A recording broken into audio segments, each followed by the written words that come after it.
যা আরও বলা প্রয়োজন ছিল তার একটি অংশ হচ্ছে ইস্তেগফার, ক্ষমা চাওয়া।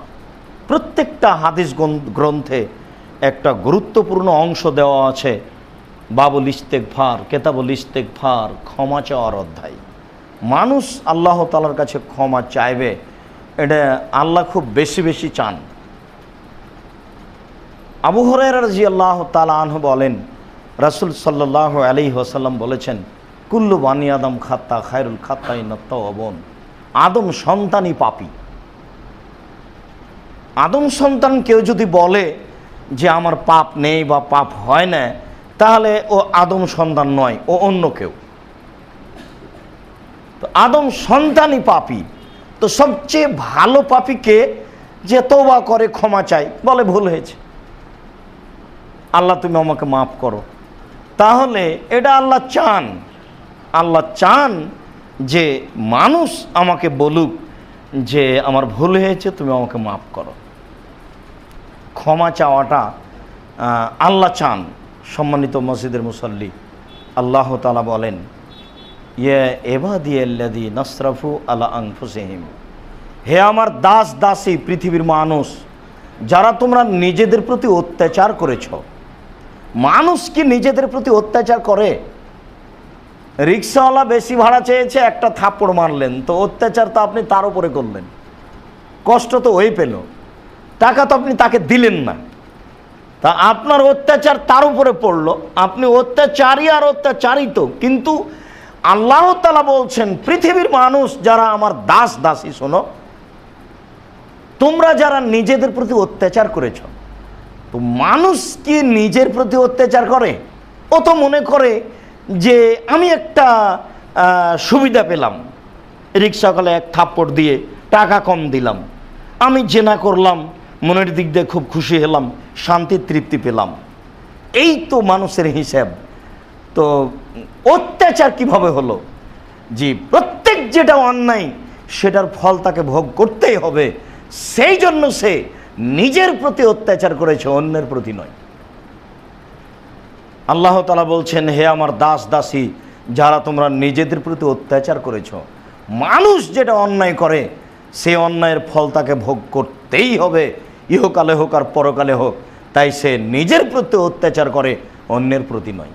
কিন্তু বাস্তবে মনে করে যে আমি কারো প্রতি করলাম, আর যার উপরে করা হলো সেও মনে করে যে আমার উপরে করলো।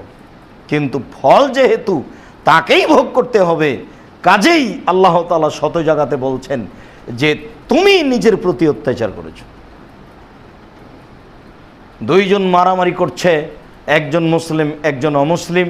মুসা আলাইহিস সালাম রাস্তা দিয়ে হেঁটে যাচ্ছেন, দেখলেন মারামারি করছে। তিনি মুসলমানের দিকে হয়ে, পক্ষে হয়ে বললেই চলে, ওকে এক থাপ্পড় লাগিয়ে দিলেন। এক থাপ্পড় লাগাতে লোকটা মারা গেল। মুসা তো বেকায়দায় পড়ে গেলেন। এবার উনি বলছেন, রব্বি ইন্নী যালামতু নফসি, হে আমার প্রতিপালক, আমি নিজের প্রতি অত্যাচার করেছি। কি হলো তাহলে? অত্যাচার কি নিজের উপরে করেছেন না লোকটাকে মেরেছেন? হে আমার প্রতিপালক, আমি আমার প্রতি অত্যাচার করেছি, তুমি আমাকে মাফ করো।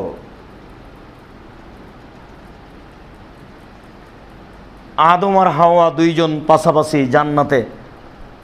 খালি আল্লাহ বললেন যে ওই গাছের নিকটে যায় না, খাওয়া খাই পরে, গাছের ফল খায় না, নিকটে যায় না। কথা শেষ হতে না হতেই ইবলিস এসে বলছে, আমি খুব সুন্দর উত্তম উপদেশদাতা, আমার কথা শোনেন। দেখেন, আসলে আল্লাহ আপনাকে এখানে রাখবেন না, এইগুলো এই জন্য বলছেন, খেতে দিবেন না। আমি উত্তম উপদেশদাতা, আমার কথা শোনেন, ফল খান। তারপরে হারিয়ে যায়। আদম হাওয়া দুইজন স্বামী স্ত্রী, আর তো কেউ নেই। বলা বলি করে, ব্যাপারটা কি, কি করা যায়? একটু পরে আবার এসে বলে যে আমি উত্তম উপদেশদাতা, আসে যাই আসে যাই।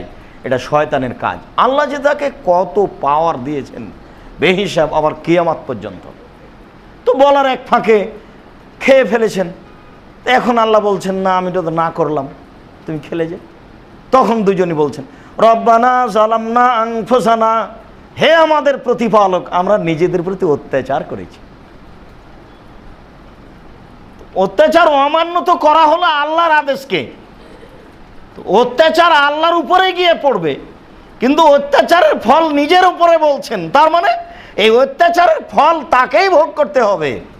এই কথাই আল্লাহ তাআলা বলছেন, হে পৃথিবীর দাস দাসী, যারা নিজের প্রতি অত্যাচার করেছো, পাপ করেছো, লা তাকনাতু মির রাহমাতিল্লাহ, তোমরা আল্লাহর রহমত থেকে নিরাশা হয় না। পাপের কারণে নিরাশা হওয়ার কিছু নেই, পাপের কারণে কেউ নিরাশা হবে না।